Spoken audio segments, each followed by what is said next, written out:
Iran America ரெண்டு பேருக்கும் நடுவுல போர் நிக்கிறதுக்கான பேச்சுவார்த்தையில யுரேனியம் தான் பெரிய தடையா இருக்கு.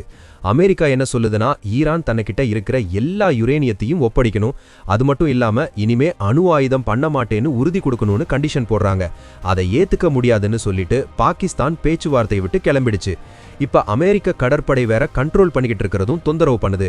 இந்த சமயத்துல ரஷ்யா ஒரு ஐடியா கொடுத்து யுரேனிய பிரச்சனையை முடிச்சு வைக்கலாம்னு வந்திருக்கு. ரஷ்யா என்ன சொல்லுதுன்னா, ஈரான் கிட்ட இருக்கிற அதிகப்படியான யுரேனியத்தை வாங்கிக்க தயாரா இருக்கும்னு திங்கட்கிழமை சொல்லியிருக்காங்க. இத அமெரிக்கா ஈரானுக்கு நடுவுல நடக்கிற சமாதான அக்ரிமெண்ட்ல ஒரு பார்ட்டா கூட வச்சுக்கலாம்னு சொல்லியிருக்காங்க. ஈரான் அமெரிக்கா ரெண்டு பேருக்கும் நடுவுல இருந்த பாகிஸ்தான் அமைதி பேச்சுவார்த்தை சொதப்பனதால போர் சீக்கிரமே முடியும்னு இருந்த நம்பிக்கை போச்சு. இந்த போர் பிப்ரவரி மாசம் ஆரம்பிச்சதுல நிறைய பேர் செத்துட்டாங்க.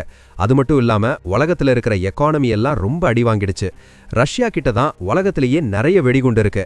அந்நாட்டோட தலைவர் விளாடிமிர் புடின் அமெரிக்கா கிட்டையும் பக்கத்துல இருக்கிற நாடுகள் கிட்டையும் பேசி ஈரான் வச்சிருக்கிற யுரேனியத்தை ரஷ்யாவே எடுத்துக்கிறோம்னு சொல்லியிருக்காரு. ரஷ்யாவோட செய்தி தொடர்பாளர் திமித்ரி பெஸ்கோவ் என்ன சொன்னாருன்னா, இந்த திட்டம் இன்னும் பேச்சுவார்த்தையில தான் இருக்கு, ஆனா இதுவரைக்கும் எதுவும் நடக்கலன்னு நியூஸ்ல சொல்லியிருக்காரு. இந்த திட்டம் அமைதி ஒப்பந்தத்தோட முக்கியமான விஷயமா இருக்கும்னு திமித்ரி பெஸ்கோவ் சொல்லியிருக்காரு. ரொம்ப வருஷமா ரஷ்யா ஈரானோட அணு திட்டம் சம்பந்தமான பேச்சுவார்த்தையில முக்கியமான ஆளா இருந்து வர்றாங்க. ஈரான்ல இருக்கிற அதிகப்படியான யுரேனியத்தை எடுத்து அதை மாத்தி அணு மின் நிலையத்துல எரிக்கிற மாதிரி மாத்தி திருப்பி அனுப்ப ரஷ்யா சான்ஸ் கொடுத்துட்டே இருக்கு. ஆனாலும் ஈரான் இதுவரைக்கும் அதை ஏத்துக்கல. ரஷ்யா இப்படி பண்றதுனால ஈரானோட அணு திட்டத்தை அமைதியான வழியில கண்ட்ரோல் பண்ணலாம்னு நினைக்கிறாங்க. அதுவும் இல்லாம திமித்ரி பெஸ்கோ அமெரிக்க அதிபர் டொனால்டு ட்ரம்ப் ஹார்மூஸ் ஜலசந்தியை மூடுறதுக்கு ரொம்ப எதிர்ப்பு தெரிவிச்சாரு.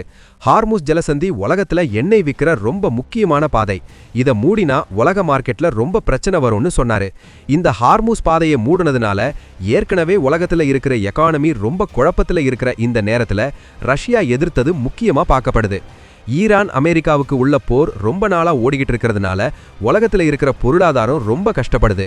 ரஷ்யா புதுசா ஒரு திட்டம் போட்டதுனால அமைதி உடன்படிக்கைக்கு ஒரு புது வழி கிடைச்சிருக்கு. மறுபடியும் ரெண்டு நாடும் பேச ஆரம்பிச்சா ரஷ்யாவோட திட்டத்தை வச்சு ஈரான் பேசலாம். ஆனா இது அமெரிக்காவுக்கு ரொம்ப பெரிய தலைவலியா மாறும். ஏன்னா ஈரான் நாட்டோட யுரேனியத்தை ரஷ்யாவுக்கு கொடுக்கறத ட்ரம்ப் ஏப்புக்கவே மாட்டாரு. அதனால சண்டை இன்னும் பெருசா வரதுக்கு வாய்ப்பு இருக்கு. ஆனா ரொம்ப மோசமான தாக்குதல் நடக்கிறதுக்கு சான்ஸ் கம்மியா இருக்கு.